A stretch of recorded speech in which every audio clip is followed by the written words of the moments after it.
Right. Nhasi tinongotaura zviri kuitika mukati memaprophets. Handitika. Uchangosvika ndiwani? I am Babumporo. Ani? Bumboro, Mprompo, Ristom, prophet of Katsin, prophet of collocation in the prophet who believes in the word of God. Okay. Nyara. That's one of my jokes. And no more jokes.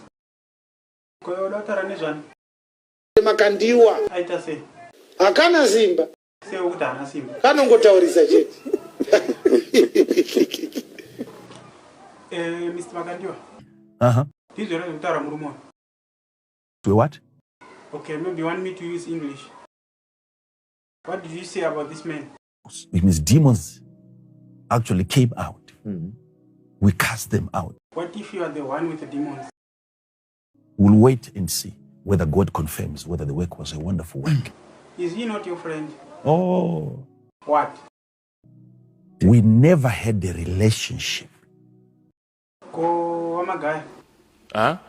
Munoti wakudipa nyaya. Some of the questions came whilst I was teaching, but the repetition is very key. Okay. Remember, people perish because of lack of knowledge. Yes, that's true. Urikutsvagireko zvese izvozvo? Iwe imbomira iwe. Imbomira ambopedza kutaura. Ada kuvhara nyaya yekuti vanhu vasamuone kuti ainyepo kuti anoporesa varwere.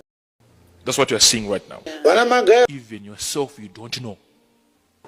Okay. So Nhasi tomirira pano. Nekuti nyaya yacho yakatopera. Topedza next week. Tosangana zvakare muchirongwa.